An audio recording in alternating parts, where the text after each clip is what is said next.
Solan a été installé chez nous en 2008. On en est donc à la 7e campagne.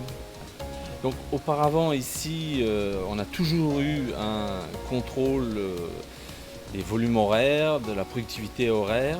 Ce que je voulais à cette époque, c'était avoir la capacité de contrôler la qualité du travail.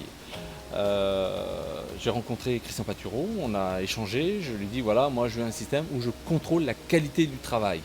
Les Hollandais n'avaient pas encore, peut-être toujours pas d'ailleurs, cette culture de la qualité. Ils ne voyaient pas où je voulais en venir. Un peu par hasard, j'ai rencontré Christian Patureau et qui me dit bah si, nous on sait faire, faut demander, on fait. Bon bah voilà, donc on a démarré, ils nous ont présenté un projet, je crois même qu'on y allait direct, et puis voilà, ça a démarré depuis. À l'identique du système précédent qui consistait à gérer des volumes d'heures, je dirais que l'intérêt de Solan, c'est de pouvoir assez facilement anticiper sur les fins de travaux. Ça, c'est un premier point. Je m'explique. Le vendredi de la fin de semaine, on fait le planning pour la semaine suivante. D'accord ? Donc ce planning, il est établi. La semaine suivante, une semaine s'est écoulée. Je dirais que sur un volume de 1000 heures, on va finir la semaine à 15 heures près. Voilà en gros la marge d'erreur qui est induite grâce au système de prévision de Solan. On est dans du 1,5%, c'est impressionnant, quoi.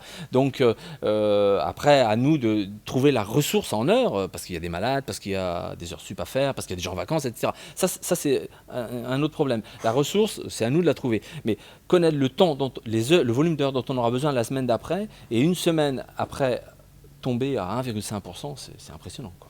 Dans un deuxième temps, et à l'issue de la première année, donc, quand on avait mis Solan en route, on a mis en place et validé, parce qu'il a fallu valider, tous les critères d'analyse de qualité, qui sont très nombreux. Comme on a une finesse dans la détermination des tâches, on peut, sur certaines variétés, choisir de faire une tâche de cette manière plutôt que d'une autre manière, parce qu'on va gagner 3-4% sur les temps de travaux. L'outil statistique nous permet d'avoir tout ça en historique, de façon relativement, avec le système des États, c'est relativement facile à exploiter. Ce qu'apporte Hesperid, nous concernant, ce sont deux choses bien distinctes. Une première, c'est le côté maintenance, le côté hotline. Je prends mon téléphone, je décroche, il y a quelqu'un qui répond, il y a la réponse le jour même, dans l'instant ou éventuellement plus tard. Ça, c'est assez impressionnant, mais ça fonctionne avec Hesperid. C'est plutôt un gage de qualité. Après, il y a toute la partie de développement, la demande individuelle, la capacité d'adapter le logiciel à des desiderata personnels ou qui serviront aussi à tout le monde. Ça, c'est assez impressionnant. C'est-à-dire qu'on donne les bases, on donne ces éléments de réflexion et il y a une très bonne transcription en termes informatiques, ce qui est loin d'être simple à mon avis, sur ce qu'on veut. Moi, quand j'ai vu Christian pour le relevé de feuilles horaires mensuelles, je lui ai dit tout simplement, moi je veux qu'à la fin du mois, j'appuie sur la touche Enter et voilà, j'ai mes 5 ans de relevé horaire qui sortent d'un coup, quoi. Avant, c'était du pointage manuel, quoi. Ben, on l'a aujourd'hui.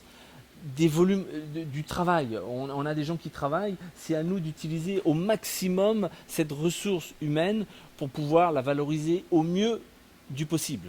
Et Solan, pour y arriver, c'est relativement simple.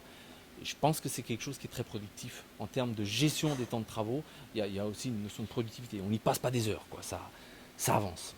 Aujourd'hui, Solan tombe en panne. Déjà, il faut qu'il fasse très vite pour y réparer.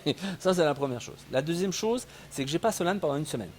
Je suis incapable d'organiser les temps de travaux sans étoffer l'encadrement, sans trouver plus de gens. Enfin, c'est compliqué. Ça devient tout de suite très, très, très compliqué. La motivation du personnel, je pense qu'elle va y prendre un coup sur le long. Et nous concernant, parce que j'ai omis aussi tout à l'heure d'en parler, Solan, c'est aussi un contrôle technique sur les plantes. Tous les débuts de semaine, j'ai des relevés de densité, de nombre de feuilles dans la serre. J'ai plus ça. Donc, il faut que je trouve une autre méthode. Je retourne dans mon tableur Excel, mais bon, non, j'ai pas envie.